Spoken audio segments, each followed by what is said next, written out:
Boa noite. Boa noite a todos.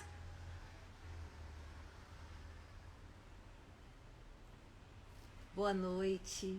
Sejam bem-vindos a mais uma live do Grupo Espírita Paulo e Estevão. A live do Evangelho que funciona todas as quartas-feiras às 20 horas. Sejam bem-vindos. Boa noite, Guilherme Colares, Paulo. Boa noite, Isabelle, Marileuza, Anne, Elô Lima Verde, Adriana, Simone Dantas, Mônica, Keila Cacau, sempre presente, Leda Rufino, boa noite. Boa noite, Priscila. Boa noite, Paulo. Paz para você também. Oswaldinho, boa noite. Rejane, Natália.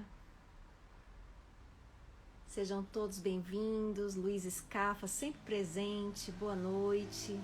Malu, querida Malu, boa noite. Selma Lúcia. Natália. Todo mundo se cumprimentando. Gracinha Secundino, vulgo mamãe. Boa noite, mamãe. Marilda, seja bem-vinda. Sejam todos bem-vindos. Vamos nos unindo em torno desse pensamento voltado para o bem na internet. Tantas notícias ruins correm, não é mesmo? É importante que às vezes a gente pare e faça alguma reflexão no bem também, semeando o bem no mundo através dos nossos pensamentos. Boa noite, Jaci Ferrari, Zula Pinheiro, Bruna, Lilian Colares, boa noite. Jean Ribeiro, vamos chegando. Meire Paulino, olá. Rociane, boa noite. Liduína, cumprimentando todo mundo. Felipe, Aila Lima Verde, bem-vinda.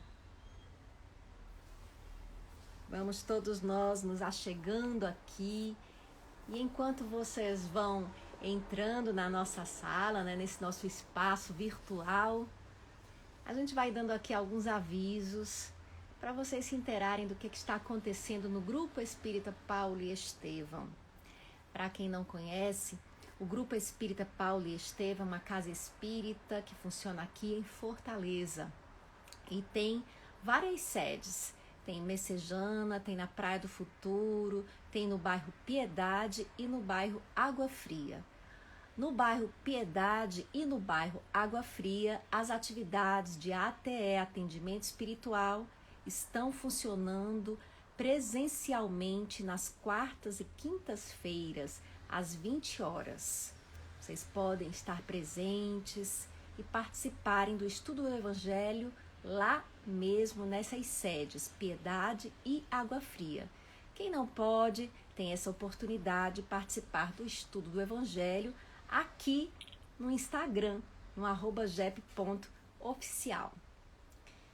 E sexta-feira, apenas no JEP da Água Fria, na sede Água Fria, estão voltando presencialmente as palestras públicas, claro que respeitadas todas as condições de poucas pessoas, de espaço entre as pessoas, de uso obrigatório de máscaras, de presença do álcool gel, tudo isso sendo atentado pelo Grupo Espírita Paulo e Estevão. Em sexta-feira, dia 23 de outubro, estará recomeçando a palestra pública presencial, que será também transmitida aqui no Instagram do JEP. Então você não vai para lá, mas quer assistir a palestra. Vai ser transmitida nesse mesmo canal aqui. Vai ser com Mário Rocha e o tema será Parábola do Filho Pródigo, o caminho para a integração. Dia 23 de outubro, às 20 horas, no Grupo Espírita Paulo e Estevão do bairro Água Fria e também aqui no @jep.oficial. Estão todos convidados. Lá o espaço comporta até 53 pessoas. Acredito que nós conseguiremos manter essa ordem, tá bom? Fica aí o convite para todo mundo. Lilian está perguntando se está tendo passe espiritual depois da palestra. Essa foi uma pergunta que eu me fiz, Lilian, quando recebi a mensagem. Será que está tendo? Fico devendo essa resposta para vocês na próxima semana, tá certo? Mas as informações podem ser dadas no site do JEP. Ou então vocês perguntam aqui no direct depois da nossa live, tá certo? E aí alguém vai responder a vocês essas questões sobre o funcionamento do JEP. Bem, gente, vamos então fazer aqui a leitura de uma mensagem. Eu vi que está chegando mais gente, Julieta, Delano, Dani, Beatriz, sejam bem-vindos. A Isa, dos Planners, está chegando também, boa noite. Rubens Paiva, boa noite. Todos vocês chegando e sendo muito bem-vindos. A quem eu não mencionei é porque o nome foi passando enquanto eu estava aqui dando as mensagens. A gente faz uma leitura de uma mensagem que é como a prece de abertura dessa nossa live, depois o comentário do Evangelho e em seguida a gente abre para que todo mundo possa dar alguma participação. É claro que não dá para ler os comentários de todos, mas vamos tentando aqui interagir com o público da melhor forma possível, com os internautas que fazem parte do Grupo Espírita Paulo e Estevão, os espíritas e simpatizantes do espiritismo, que aqui se encontram por sentir alguma afinidade com a doutrina. Obrigatoriamente você não tem que ser espírita para estar nessa live. Sejam todos bem-vindos. Oi, Kilvia, você chegando, tô vendo você aqui. Cecília também, Sali também, bem-vinda, Neuma. Vamos aqui nos acomodando para que a gente fique... Olha aqui, gente, a Elô Lima Verde está respondendo, deve ser com propriedade. Ela diz que está havendo passes no final do ATE, quartas e quintas-feiras. Então, pelo menos, quarta e quinta-feira, a gente tem o passe. O que é esse passe? Para quem está chegando aqui, né, não sabe do que a gente está falando, não conhece a doutrina espírita, o passe é a imposição das mãos para a transmissão de energias. As energias do mundo espiritual, não daquele que está aplicando o passe. Há uma mistura da energia dos espíritos com a energia mais animalizada, do médium que dá o passe, da pessoa que coloca as mãos, ela está fornecendo essa energia mais materializada porque ela está encarnada. E os espíritos que são desencarnados estão movimentando essa energia em torno de quem a recebe. Então, difere um pouco daquela técnica, né? O Reiki, que é uma técnica aplicada por profissionais. Na verdade, o passe espírita tem apenas um médium como intermediário e não aquele que coordena de fato a transmissão da energia. Isso fica ao encargo dos espíritos. Para que serve isso, Caroline? Para a gente se fortalecer, receber uma energia, uma influência positiva, para enfrentar as dificuldades, para ter mais ânimo no dia a dia. Obviamente, não vai fazer toda a diferença se a gente não tiver boa vontade, fé, perseverança, mas dá uma ajudinha sim, um empurrãozinho para as nossas lutas diárias. Caroline, mas eu não posso lá estar presente. E aqui, quando a gente faz a live, não tem passe, então? Tem, a gente faz o passe à distância. No finalzinho, vocês vão ver, a gente faz aqui um direcionamento de energia a fim de beneficiar todo mundo. Não se preocupem, os espíritos não precisam necessariamente de ter aquele esquema oferecido na casa espírita. É claro que lá se facilita, mas você, estando receptivo, também pode receber esse banho de luz na sua casa, aqui mesmo, pela nossa live, tá bom? Ou sempre que você quiser. Quando você faz uma prece, quando você eleva o pensamento a Deus, você já está se abrindo, se tornando receptivo para esse banho de energia que vem do alto.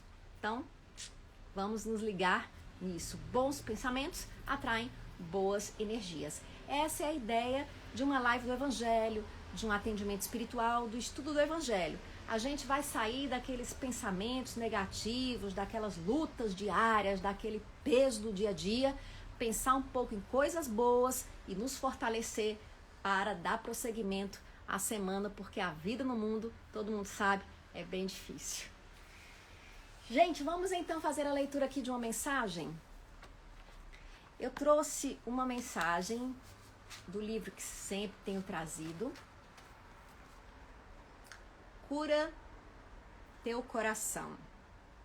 Mensagens de esperança por um poeta na fila de um transplante cardíaco. Esse poeta se chama Wanderley Pereira, que foi um trabalhador do grupo espírita Paulo Estevão e hoje se encontra no mundo espiritual.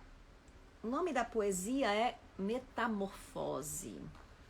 Ela se encontra logo na introdução do livro. É linda, eu particularmente acho lindíssima, é um soneto. Das larvas dos insetos, na invernada, surge a lagarta, a terra rastejando. Ora grandes lavouras devastando, ora em pasto das aves transformada.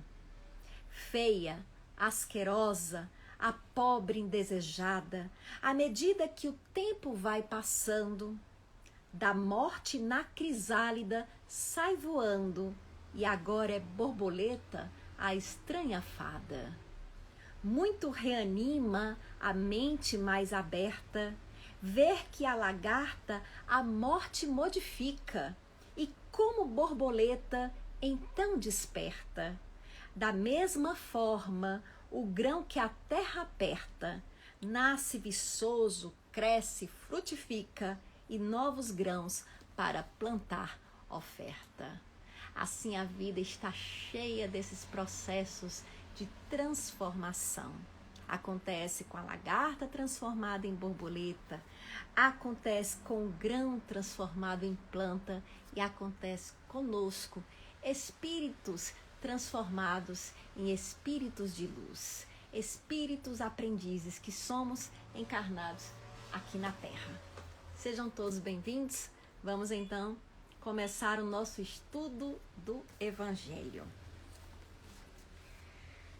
O Evangelho segundo o Espiritismo é o nosso livro guia dessas lives. Sempre, toda semana, a gente lê uma mensagem, não completa, é claro, a gente pega uma mensagem do Evangelho segundo o Espiritismo e faz aqui uma interpretação e uma interação com os internautas. A mensagem de hoje está no capítulo 24 de O Evangelho segundo o Espiritismo, itens 1 a 5. O nome dela é Candeia sob o alqueire. Por que fala Jesus por parábolas? E essa mensagem discorre a respeito de algumas passagens de Jesus. Eu vou ler aqui uma dessas passagens. Jesus diz assim: ninguém acende uma candeia para pô-la debaixo do alqueire. Põe-na, ao contrário, sobre o candeeiro, a fim de que ilumine a todos que estão na casa. Isso em Mateus, capítulo 5, versículo 15. Disso fala a nossa lição hoje. Ninguém acende uma candeia para pô-la debaixo do alqueire, escondida. A gente coloca a candeia em cima do candeeiro, a fim de que ela ilumine a todo mundo, diz Jesus. E, num outro momento, aproximando-se, disseram-lhe os discípulos: por que lhes falas por parábolas? Respondendo-lhes, disse Jesus: é porque a vós outros foi dado conhecer o mistério do reino dos céus, mas isso a eles não foi dado. porque aquele que já tem mais se lhe dará, e ele ficará na abundância. Aquele, entretanto, que não tem, mesmo que tem, se lhe tirará. Falo-lhes por parábolas, porque vendo não veem, e ouvindo não escutam, e não compreendem. E assim prossegue, está em Mateus capítulo 13, versículos 10 a 15. A seguir nós temos um comentário de Allan Kardec a respeito dessas passagens de Jesus. E disso nós vamos falar agora, é claro que nos fundamentando também no comentário de Allan Kardec. Então a gente pode interpretar as parábolas de Jesus de diversas formas. E é justamente a gente vai começar por essa parte. Por que Jesus falava por parábolas, né? Por que ele dizia essas mensagens? O que são parábolas? São essas mensagens metafóricas. Não coloque a candeia sobre o alqueire, mas sobre o candeeiro. De que Jesus estava falando? De como a gente tem que organizar a nossa casa? Não, isso é uma metáfora. Jesus está falando da nossa vida. Ele estava falando para as pessoas, tentando tocar os corações das pessoas. Então, as parábolas são esse tipo de passagens em que Jesus entregava metáforas. E por que ele usava as parábolas? Ele mesmo explica aos apóstolos quando lhe perguntam. É porque as pessoas não entendem. Então, eu dou as historinhas. Porque as historinhas, elas sobrevivem, gente, ao tempo. As pessoas vão contando aquela história e alguns vão tentando entender o sentido daquela história. E assim a história vai passando de boca em boca, ela pode até mudar a forma como é contada, mas a moral permanece. Então Jesus tinha esse método pedagógico de transmitir o conhecimento através de historinhas, até porque as pessoas não eram tão capazes de entender de outra forma. E Jesus fazia o quê? Ele falava de uma forma que as pessoas pudessem compreender. Ele se utilizava das questões do dia a dia. Se a gente prestar atenção, Jesus falava das coisas da vida das pessoas, de sementes, ele falava de negociantes, ele falava de candeia dentro de casa. Então era disso que ele falava para transmitir mensagens bem mais profundas e duradouras do que se poderia imaginar ou do que se conseguiria transmitir se não fosse usando as parábolas. E essa parábola da candeia sobre o alqueire, a que ela se refere, né? Bom, as parábolas ainda podem ter múltiplas interpretações. E as múltiplas interpretações podem ser verdadeiras, mesmo sendo muitas. Olha que interessante. Então a gente tem uma interpretação que é bem imediata, colocando Jesus na sua época. Jesus provavelmente estava falando daquele conhecimento que ele estava trazendo, da verdade que ele estava trazendo. Então Jesus, ele falava para todo mundo. Jesus, ele não falava escondido para um grupo só de iniciados. Ele tinha os seus apóstolos, a quem ele falava um pouco mais. Mas Jesus gostava de falar para todo mundo. Ele ia para o monte, ele ia para o barco, e dali ele falava a todas as pessoas. Ele se espalhava e falava em qualquer lugar. Não falava apenas dentro das sinagogas, que eram os templos dos judeus. Ele falava mais. Falava em todo canto, para toda a gente. Por quê? Porque ele dizia que a luz tinha que ser colocada para que todos fossem por ela iluminados. Mas, ao mesmo tempo, prestem atenção, e é isso que Kardec chama a atenção aqui no comentário. Jesus tinha o cuidado de oferecer a luz na proporção da compreensão dessas pessoas. Então, para essas pessoas que não tinham a capacidade de entender tudo profundamente, ele usava as historinhas. Então, Jesus dava a medida também de acordo com o seu público. Se ele estava falando para pessoas que eram mais voltadas para as questões financeiras, ele usava como exemplos: o Senhor deu tantos denários para aquele servo, para aquele outro. Se ele estava falando para pessoas que plantavam, ele dizia: saiu um semeador a semear, e semeou assim, semeou daquela outra forma. Entendem? Então Jesus aplicava essa luz de acordo com a capacidade de compreensão das pessoas. Aí Kardec diz, porque se a luz for forte demais, ela cega. Então ele ia dando aquele conhecimento na medida do que as pessoas podiam entender. Por isso que ele não falava de tudo para todo mundo. e falando na proporção do que as pessoas podem compreender. Mas a gente pode interpretar essa passagem de Jesus de outras formas também. Então Jesus pode estar se referindo, né, essa passagem, melhor dizendo, aí a gente diz que ela é arquetípica, né? Essa passagem, ela pode estar se referindo ao próprio processo evolutivo do espírito. Como assim? Não sei se vocês já ouviram falar que nós somos luzes, né? Jesus diz: vós sois a luz do mundo. Então, nós somos seres criados por Deus. Essa é a visão espírita. Todos nós somos seres criados por Deus. Tudo que existe é uma criação de Deus. Então, Deus nos criou e nós haveremos de brilhar.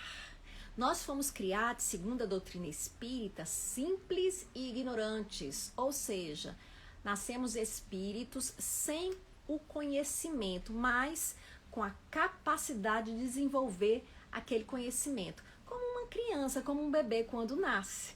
Ela não sabe, mas ela tem a potência para desenvolver aquele conhecimento. Então, nós nascemos espíritos com a potência para desenvolver todo o conhecimento. Tudo está dentro da gente. Por isso, gente, que Platão dizia que aprender é recordar. Tudo está dentro da gente. A gente está recordando as nossas vidas passadas, recordando aquela consciência que temos dentro de nós através das experiências. A gente está trazendo o que está no inconsciente para o consciente, para a consciência. Então, tudo está dentro da gente e a gente está tomando consciência disso. Então, a esse processo se chama iluminação. O que acontece? A gente está tirando as camadas que nos impedem de brilhar, de ignorância essas camadas. E vamos um dia brilhar e seremos espíritos de luz. Essa é a visão espírita, que um dia todos nós seremos espíritos de luz. Espírito de luz popularmente é conhecido como anjo. Então um dia todos nós seremos anjos. Essa é a ideia espírita. Todos nós fomos feitos para isso. Alguém na live passada deu uma indicação de livro. Meu marido revelou que o livro estava aqui atrás de mim. Vocês lembram disso? Quem estava na live passada viu. Qual era o nome do livro? Os 4 Compromissos. E eu disse que iria ler o livro. O livro é fantástico, é muito bom mesmo, gente. Fica indicado aí para vocês, de Dom Miguel Ruiz. Os 4 Compromissos, o livro da filosofia tolteca. Tá bem? Martoni tá dizendo aqui que viu. Lembra, Isa, tá dizendo os 4 compromissos. Pois é, Isa, eu dei uma olhada, é bem fininho, gente. E é fácil de ler, bem legal. É de um xamã, né? É do xamanismo, não é um livro espírita. Mas a gente não tem esse tipo de possessividade, né? De achar que temos todo o conhecimento e toda a verdade. A verdade se espalha por vários lugares. Ah, pois é. Lembra? A luz foi feita para brilhar. A verdade brilha. E logo na introdução do livro tem uma coisa que tem super a ver com a nossa live de hoje. Vejam aqui. É muito linda a história, né? Assim, no comecinho, ele vai falando do espelho enevoado, né? O Dom Miguel Ruiz, que é o xamã. E aí ele conta a história de espelho enevoado, que era um xamã, né? Um estudioso, que não concordava completamente com os ensinamentos que ele recebia e ele achava que existia algo mais. Então eu peguei aqui só uns trechinhos para dividir com vocês.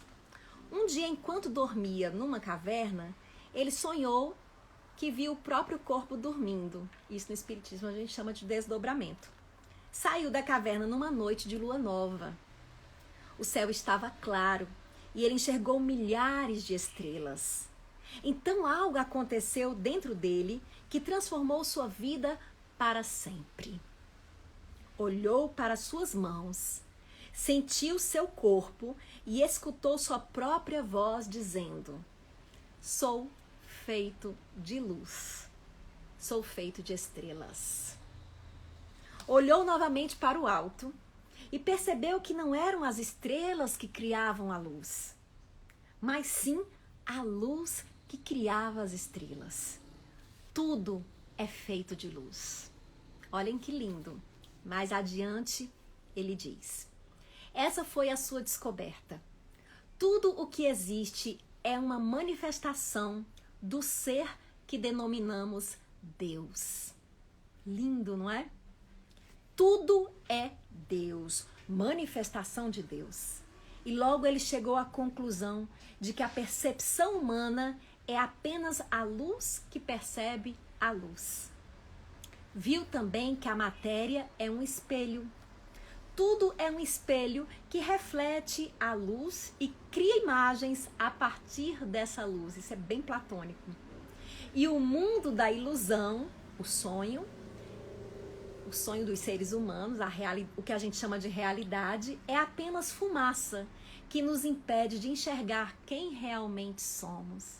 Olha que lindo, gente.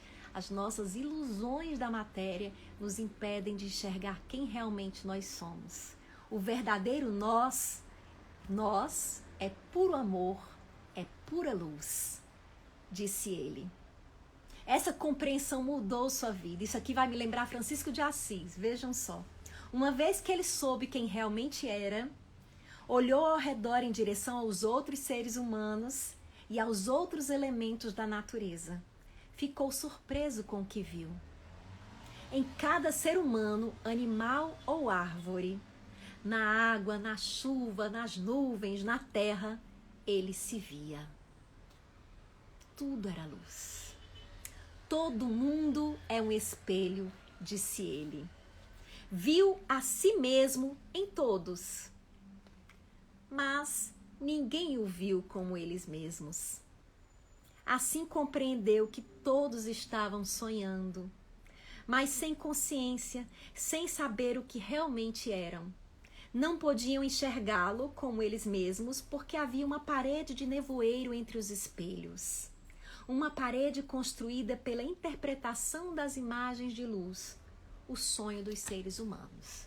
Então nós temos um nevoeiro impedindo que a gente veja a luz uns dos outros, que a gente consiga ver nos outros a nós mesmos. Olhem que bonito, né? Esse nevoeiro nos separa.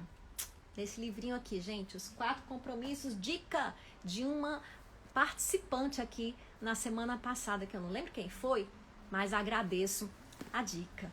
Então, achei lindo e muito a ver com isso, porque é como eu penso. Todos nós somos feitos de luz, somos filhos de Deus, somos criações divinas. Por isso que se diz na Bíblia que nós fomos feitos à imagem e semelhança de Deus. Nós temos toda uma potência dentro de nós, mas um nevoeiro nos impede que a gente veja isso, uma bruma.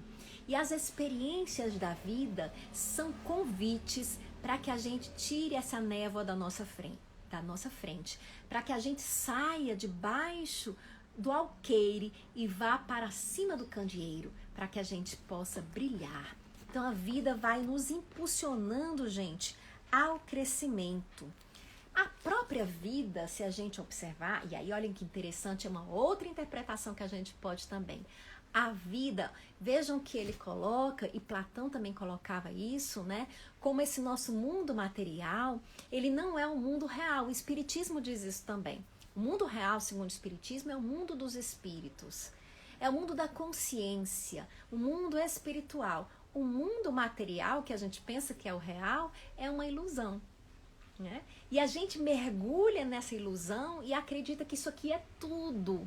E deixa de entender que nós somos feitos de luz. Ah, mas por que a gente mergulha nisso daqui? Porque isso incentiva o desabrochar daquelas qualidades que a gente falou, que a gente traz em potência, né?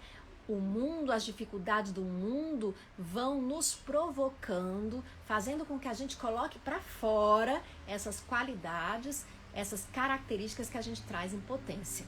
E às vezes a gente coloca de uma forma meio atrapalhada, a gente erra, a gente coloca também, a gente confunde as coisas, a gente tem uma tendência a querer o bem, o bem-estar, e a gente confunde isso com esse mundo da matéria, que é o bem-estar material apenas, e esquece de olhar o crescimento espiritual, até o dia que a gente vai entendendo que essa busca de bem-estar tem que ser espiritual, sobretudo. Então, nós vamos passando pelas nossas experiências, nos confundindo, mas também aprendendo com os resultados de cada ação nossa. Tudo que a gente faz no mundo tem consequências. Essas consequências não são castigos de Deus, são resultados das nossas ações para que a gente faça associações e consiga crescer, consiga amadurecer, evoluir espiritualmente. Esse é o grande propósito da existência, a nossa iluminação. Então nós temos essas provocações para que a gente cresça. E a gente se confunde, acha que esse mundo aqui é tudo e fica buscando tudo nesse mundo e não consegue tomar consciência da nossa luz, de que nós somos muito mais do que isso que os nossos olhos podem ver. Essa é a grande ilusão da vida.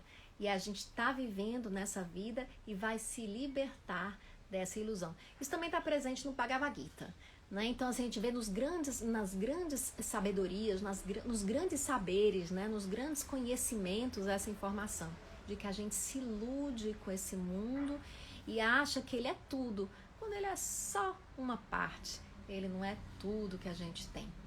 E aqui eu vejo aqui o comentário já de vocês, né?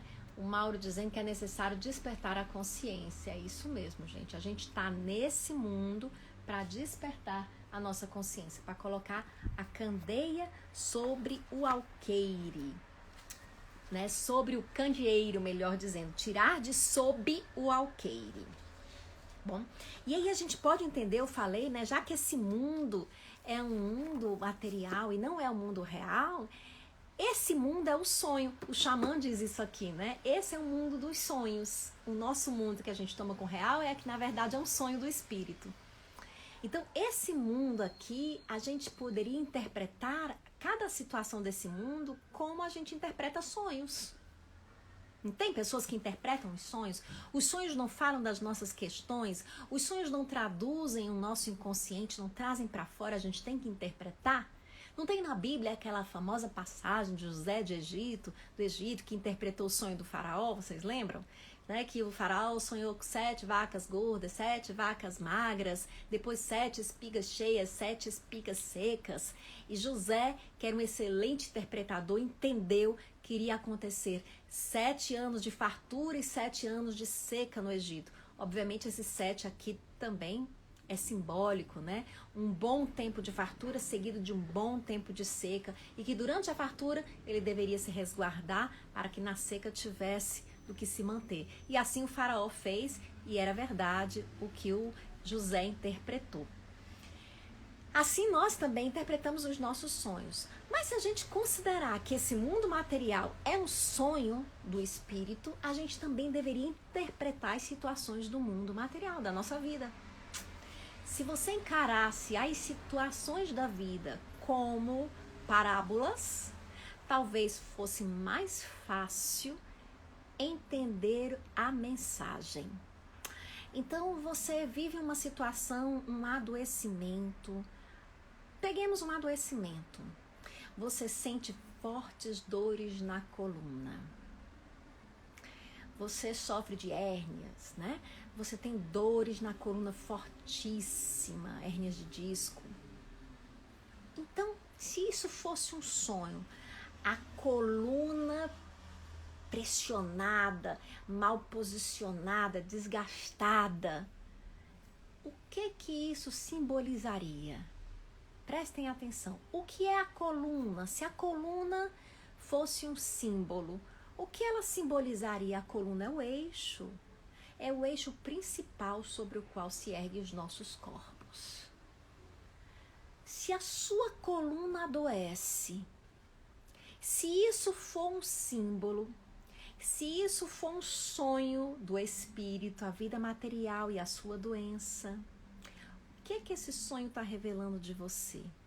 Que o seu eixo está sob pressão, sob a pressão da vida. Que talvez você precise aliviar um pouco a sua tensão. E isso para tudo. Digamos que você nasceu com algum tipo de deficiência. Essa passagem, essa vida é só uma passagem, é um sonho do espírito. Pense então, vamos entender isso. O que será que isso significa? O que será essa dificuldade no seu corpo? Se ela fosse um símbolo, o que ela está te dizendo? É uma necessidade locomotora? É uma limitação?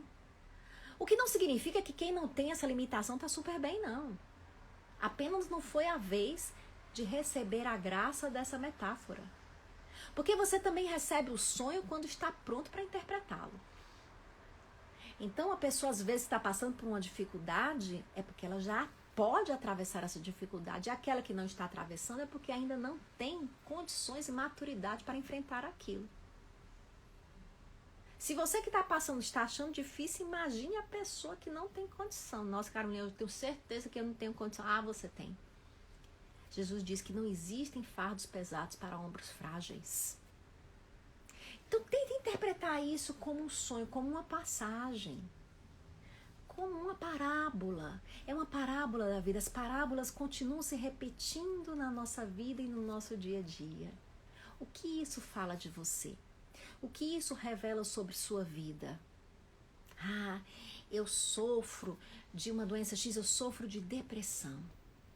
Como é a sua depressão? Descreva. É como se algo se apossasse de mim. Um pesar, uma tristeza imensa. Então, se você fosse desenhar a sua depressão, como você desenharia? Um túnel escuro. O fundo de um poço. Se isso fosse um sonho, o que esse sonho estaria lhe dizendo? O sonho das 7 espigas gordas e 7 espigas ressequidas dizia alguma coisa. O que diz o seu sonho do túnel escuro, do fundo do poço? Tenta entender. O que ele está dizendo? Você precisa interpretar. E o que acontece quando José interpreta o sonho do faraó? O faraó se previne, se cuida e enfrenta aquela situação. A situação não deixa de acontecer. Mas ele tem uma outra forma de enfrentar a situação. É assim quando a gente interpreta as mensagens que a vida nos passa. Não é que a gente vai deixar de ter problema, que vai deixar de ter a doença, que vai deixar de ter dificuldade. Mas a maneira como a gente enfrenta é diferente. E depois que a gente enfrenta, já que interpretou, não precisa repetir. Porque quem trabalha com sonhos, né, os terapeutas junguianos, por exemplo, sabem, Jung dizia que um sonho se repete, muitas vezes o motivo do sonho vai se repetindo, porque a temática, porque aquilo que ele traz está se repetindo na vida da pessoa. Aquela situação que ele representa, ela continua presente. Mas se a pessoa mudar, né, se houver uma mudança de vida, aquele sonho desaparece. Aquele sonho passa a não acontecer mais. Entendem? Então, por exemplo, eu tive uma época na minha vida, eu falo para vocês de mim, né?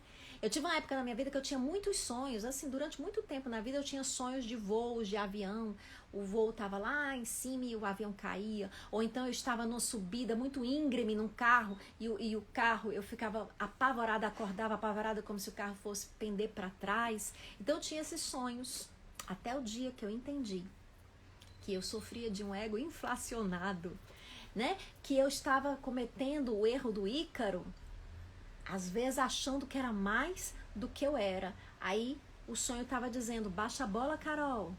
Baixa a bola, Carol. Você ainda tá nesse ponto, não. Né? Então eu era aquela jovem, espírita, entusiasmada, louca para ser espírito de luz. Mas ainda não tinha feito o caminho. Ainda não fiz. Então a gente tem um longo percurso até isso. Eu parei de querer ser essa coisa toda. Quero ser apenas a Caroline autenticamente. E a gente vai tentando ser o que a gente é, de uma forma boa, respeitosa, da melhor forma que a gente pode. Então esse sonho parou de se repetir. Acho que é porque interpretei realmente o sonho. Então o sonho vai se repetindo enquanto a gente precisa daquela informação, enquanto a gente não descobriu o que ela significa. Também os sonhos da vida. As situações se repetem na nossa vida enquanto a gente não consegue entender o que aquela situação está trazendo pra gente. Tá bom? E aí a gente, quando entende, a gente dá a resposta e aquilo vai mudando. Fica aí essa mensagem para vocês. Queria ver aqui os comentários de vocês. A Ítala agora está indicando um livro, Diálogo com as Sombras, achando ótimo. Também não li esse não, gente. Eu conheço vários livros sobre as sombras, mas esse daí não. Meire Serrano também já quer ler o livro, né? Vamos aqui, gente. Neuma dando sua contribuição, dizendo que é bom assistir. Obrigada, Neuma. Ítala, obrigada, gente. A parábola são metáforas cujas interpretações são atemporais, diz Isa, exatamente Isa. Ítala pergunta, então o José do Egito era médium? Ítala, tem que te dizer uma coisa. Todos nós somos. Exata. Como assim? Todo mundo anda recebendo mensagem dos espíritos? Tem aqueles médiuns que recebem, identificam, transmitem a mensagem mais fielmente, são chamados médiuns ostensivos. E temos nós, que vez ou outra somos instrumentos dos espíritos para agir no bem ou agir no mal, né? De acordo com o tipo de espírito com o qual a gente se afiniza. Mas a pergunta 459 do Livro dos Espíritos diz: influenciam os espíritos em nossos pensamentos e atos? Os espíritos respondem: mais do que imaginais. Influenciam a tal ponto que de ordinário são eles que vos dirigem. Então, nós estamos constantemente influenciados por espíritos. Carolina, que coisa absurda. Que história doida. Vocês espíritas são persecutórios, então tudo é doente. Esquizoides. Como assim? Vocês acham que todo tempo tem espírito lá da gente? Gente, menos. Espírito é gente. Espírito é o ser humano que saiu do sonho, que foi para a vida real. Então, quando a gente diz que tem espíritos o tempo todo nos influenciando, vamos trocar essa palavra espíritos por gente? As pessoas te influenciam, e isso influencia as pessoas em nossos pensamentos e atos? Mais do que imaginais. As pessoas influenciam a tal ponto que de ordinário são elas que vos dirigem. Não cabe, não? Cabe. Nós somos constantemente influenciados por pessoas. Cara, eu não sou influenciada por ninguém. E tu foi educado por quem? Tu se criou sozinho. Brotou do chão, que nem semente. Ou teve uma pessoa te educando. Não era uma pessoa, não? Essa pessoa te influenciou. Ainda hoje, ó, a influenciazinha dela sopra aqui. Papai, mamãe disseram, você ainda tá com aquelas influências todas dentro de você. Pense em uma influência forte. O tempo todo nós somos influenciados. Somos interferidos pelos outros, pela cultura, pela educação. Tudo isso está nos influenciando. Então, o mundo espiritual interage com o mundo material naturalmente, como o mundo material interage entre si, né? Então, a gente é suscetível dessas influências. Ai, Carolina, agora eu tô apavorada. Tu tá dizendo que tem espírito o tempo todo influenciando a gente. E aí, como é que eu faço? Como é que eu sei? Kardec diz... Aliás, os espíritos dizem, depois Kardec reforça em Livro dos Espíritos. Não interessa, não se preocupe com isso, não. Se é espírito, quem que tá te influenciando? Quem que tá me influenciando para fazer isso? É meu pai, minha mãe ou os espíritos? Não interessa. Preocupe-se em considerar se o que você quer fazer é algo que vai trazer um resultado de crescimento, que agrega valor, que vai te ajudar ou não. Essa tem que ser a sua preocupação, com a qualidade do que você quer fazer. Porque influenciados, captar de onde vem a influência do meu pai, de onde vem a influência da minha mãe, de onde vem a influência do meu avô, da minha professora, daquele outro instrutor que eu recebi, não sei aonde. Aí é difícil, a gente não consegue definir isso. Mas a gente consegue identificar se isso que a gente está pensando realmente faz sentido ou não.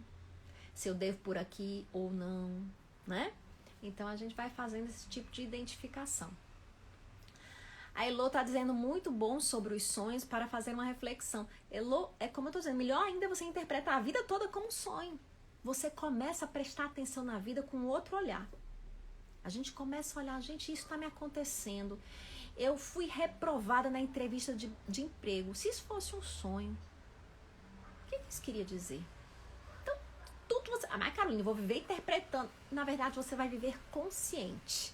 Tentando olhar além da aparência. Olhar a essência, os ensinamentos, o que a gente pode tirar de cada situação. É isso que se tem um nome hoje na moda de ressignificar.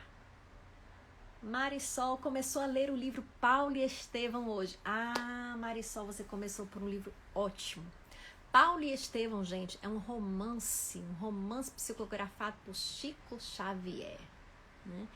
Lindíssimo, que conta a história de dois grandes apóstolos do Evangelho de Jesus. Aliás, em Atos dos Apóstolos está a história de Paulo e Estevão. Paulo, Saulo, que se converteu, e Estevão, o primeiro grande mártir do cristianismo. Não vou dizer mais, porque a Marisol tá lendo o livro, senão ela vai ficar sabendo, né, gente? Ninguém vai contar o final.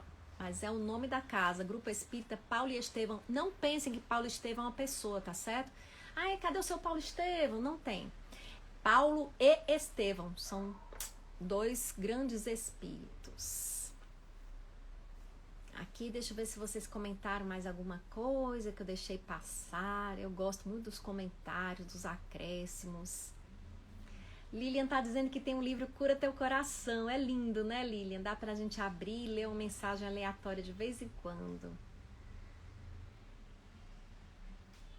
Muita gente acenando, cumprimentando, enviando aqui boas palavras. Muitos coraçõezinhos estou vendo aqui. Carol, o que significa que temos sombras, né? O que quer dizer isso? Paulo está perguntando. Ah, é, né, Paulo? A gente fala às vezes como se todo mundo entendesse. Sombra é um conceito junguiano, né? Um psicólogo suíço chamado Carl Gustav Jung, contemporâneo de Freud, ele discutiu muito sobre o conceito de sombra. Aí esse conceito já foi apropriado por vários outros autores e às vezes destoa um pouco da ideia inicial de Jung. O que é que Jung chamava de sombra? Na verdade, sombra é o inconsciente, é aquilo de que nós não temos consciência. Então, o que está dentro de você que você não tem consciência é que ainda assim influencia a sua vida. Então, muitas vezes nós deixamos na inconsciência, no inconsciente, partes nossas que não são aceitas. Esse livro, Os Quatro Compromissos, fala disso, né? Ele chama de domesticação, se eu não me engano aqui, domesticação e sonho do planeta. Então, esse processo de domesticação é um processo pelo qual a gente joga para o inconsciente características nossas que não são aceitas. Então, se você tem raiva, então a raiva é algo que não é aceito. Mas, Caroline, significa que é pra gente ter raiva e sair explodindo? Não. É para você aceitar que a tem. Você entender que isso é humano, que você a tem. E aí você faz uma análise. Eu tô com raiva. E o que eu vou fazer com isso? Eu vou matar um? Não, não vou. Não vai trazer bons resultados isso. Nem material, nem espiritualmente. Então, o que eu posso fazer com isso? Eu não posso fazer. Então, eu vou tentar olhar as coisas boas que isso me trouxe, a situação ruim. Que horror, cara. Mas gente, o que eu aprendi com essa situação? Então, às vezes, é uma alternativa para a gente conseguir olhar algo que nos doeu muito e tentar não sofrer tanto. Não significa negar que aquilo aconteceu. Algumas pessoas confundem isso. Então, isso se chama mascarar a realidade. A gente coloca uma persona. Então, você se tornou cristão, você se tornou espírita, você se tornou evangélico, seja o que for. Aí você descobriu que o perdão é algo necessário. Que os bons espíritos tudo perdoam. Aí você faz o quê? Você começa a dizer, eu perdoei. E você começa a jogar a sua mágoa para a sombra, mas na verdade ela está ali. Isso não é cura. Pelo contrário, ali da sombra, a mágoa vem descontrolada e ela explode, às vezes, numa outra forma. Então, como é que a gente faz isso? Você vai primeiro olhar para aquela situação, e é por isso que eu estou dizendo, o perdão ele é uma consequência natural do processo de amadurecimento. Então, você começa com autocontrole, eu não vou me vingar. Aí temos um autocontrole, o que não quer dizer que eu perdoei. Eu estou me controlando, eu consigo perceber que eu tenho mágoa. Eu consigo perceber que eu tenho ressentimento. Eu não perco a consciência que aquilo me magoou. E assim eu até me policio mais, porque eu não vou fingir que sou amigo daquele que me magoou, dizer que perdoei, para depois eu me vingar veladamente, sem consciência disso. Dar o desconto nele. Como algumas esposas, isso eu estou dizendo porque é muito comum, né? Perdoam os maridos que as traíram, mas não perdem a chance de passar na cara. É uma vingança. Você não perdoou de verdade. Então, mais fácil você dizer, olha, perdoa ou não perdoa ou não, mas eu não vou me separar de você por causa disso. Porém, essa mágoa está aqui. Está aqui dentro de mim. Eu ainda não curei. Mas eu tô com você por uma escolha minha. Não é por peninha, não. Não é porque eu sou um espírito superior e você é um espírito inferior, não. Eu tô com você porque eu ainda aposto em coisas boas que nós temos. E eu vou apostar nessas coisas. Eu vou olhar para elas. E aí começa a tentar olhar para aquilo, né? Então, é assim que o perdão vai nascendo. A gente vai tentando olhar para aquela experiência que passou, que foi ruim, e pensando, o que é que essa experiência trouxe de bom para mim? Ah, meu Deus, o que é que trouxe de bom para mim ser traída? Talvez te fez acordar para alguma coisa que você estava dormindo. Não trouxe nada? Então é melhor você prestar atenção. Porque era para trazer. Se não tá trazendo coisa nenhuma, a chance do sonho vir de novo, viu? Vixe, ele vai aprontar de novo. Não tô dizendo que é ele. Mas de alguma forma, o que você precisa aprender vai novamente te trazer uma experiência para que você aprenda. Fique ligado. Aí a Malu tá dizendo a luz, a verdade, os valores, sentimentos como humildade, honestidade, papapá, são relativos? Não. A verdade não é relativa, né? A nossa percepção é relativa, né? Existe uma verdade absoluta que Deus conhece, mas nós espíritos, então a gente pode entender que às vezes existem, e aí duas verdades que parecem excludentes e que não são. É aquela velha história de você tem um elefante, de um lado ele é rosa, de outro lado é azul, e alguém que está desse lado você pergunta, qual é o elefante rosa? E ao outro você pergunta, qual é o elefante azul? Ah, mentira, e os dois guerreiam. Quando na verdade cada um está vendo um lado da questão. É isso que a gente tem que entender. O que é relativo é onde a gente está.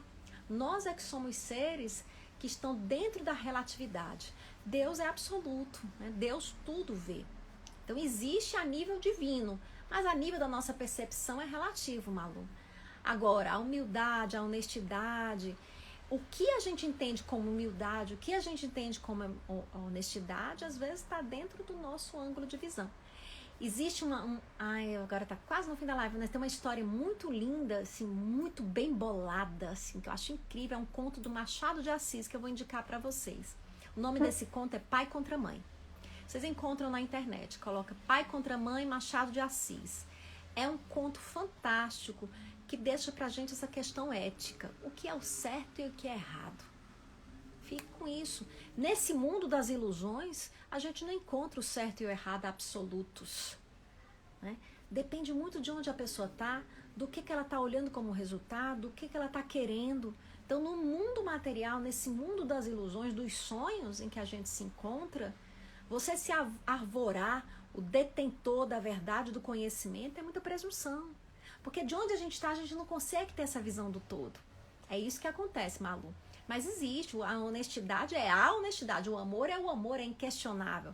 Agora, a minha compreensão do amor, a minha compreensão da honestidade é que pode mudar, né?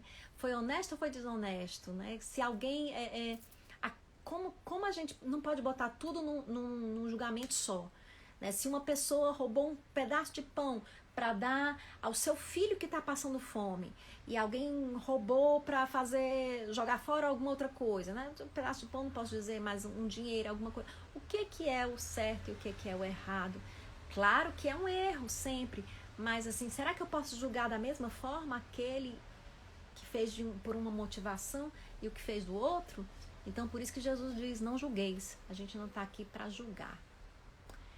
Gente, muito obrigada. Oi, querido Ivan, quanto tempo, hein? Tô te devendo alguns encontros.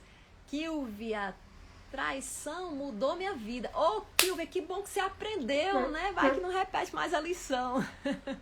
A gente tem que aprender mesmo. Foi a melhor coisa. Poxa, Kilvia, que legal, você já ressignificou isso. Isabelle, tudo na vida tem uma lição ou um propósito. Agora, gente, cuidar pra gente não dizer isso pra quem tá sentindo a dor. Na hora que tá sentindo a dor, quando a pessoa tá sentindo a dor, não chega dizendo isso, não. Deixa a pessoa sentir a dor, deixa ela chorar, deixa ela gritar, deixa ela reclamar. Só diz pra ela, tô aqui, tô contigo.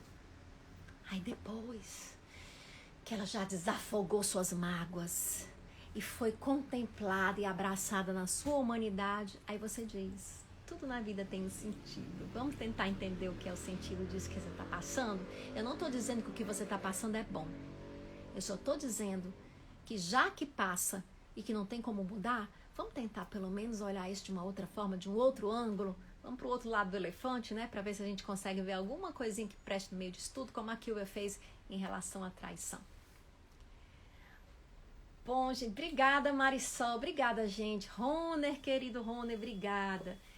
Agradeço a todos vocês aqui, gente. Tá chegando no finalzinho da nossa live. O tempo voa. E vamos fazer aquele nosso passe coletivo, espiritual nesse momento, né? Fazer aqui a leitura de uma mensagenzinha para que a gente possa entrar nessa harmonia de finalização da nossa live. E aí tem um outro livro de Vanderlei Pereira chamado Telefone de Deus. E antes de fazer o fechamento, eu vou fazer a leitura da poesia porque tem tudo a ver com isso. O nome da poesia é um soneto, Telefone de Deus. Quem quer falar com Deus e desconhece seu telefone, anote, por favor. Esteja onde estiver, seja onde for, com Deus se comunica pela prece. E quem quiser pedir uma benesse, algum remédio para alguma dor, pode ligar sem medo o pedidor, que Deus atende bem, não se aborrece. Na lista telefônica da vida, a prece é telefone que convida a descagens diretas para os céus. E raramente nós telefonamos, mas quando chega a dor, então ligamos, e lá do outro lado atende Deus. A prece vai nos dar força, gente, para a gente enfrentar as situações da vida. Nem sempre ela vai nos tirar o problema, porque esse problema é o nosso grande convite para que a gente cresça. Mas a gente pede na nossa prece a visão e a percepção disso, a compreensão disso. Então vamos pedir nas nossas preces que a gente tenha visão, que aquela névoa que separa os nossos espelhos, que nos impede de ver a luz refletida, a nossa luz refletida no outro, ela esmaeça um pouquinho naquele momento e a gente consiga enxergar as saídas das situações que a gente atravessa. Recebam nesse momento em suas casas, onde vocês se encontram, essa luz, sintam essa luz presente entre vocês. Não existe o vazio. Entre todos nós existe uma grande luz. Nem sempre nós a percebemos, mas ela está aqui, fora de nós, dentro de nós, a luz divina. Deus se manifesta em todo lugar. Perceber e compreender Deus é a gente entender que tudo tem um sentido, tem um propósito e tudo é feito para o crescimento e para a felicidade. Às vezes nós não estamos ainda no tempo de colher os bons frutos. Estamos enfrentando as dificuldades, mas elas vão passar. Recebamos então essa energia em nossos lares, em nossos corpos, nos fortalecendo, nos dando saúde, nos dando percepção correta da vida, nos clareando a mente. Vamos recebendo esse grande socorro do alto nessa grande escola da vida. Que Jesus nos abençoe, que possamos estar em paz, que as nossas casas estejam em paz. A cada um de vocês, muito obrigada. Aqui eu me despeço de vocês. Muita gente aqui falando, agradecendo. Eu que agradeço. E eu agradeço de coração mesmo, gente, porque esse é um trabalho bom de fazer, é uma alegria fazer. Agradeço muito essa oportunidade ao Grupo Espírita Paulo de Estevão, à doutrina espírita. Eu costumo dizer que a doutrina espírita, ela me ensinou muita coisa na vida.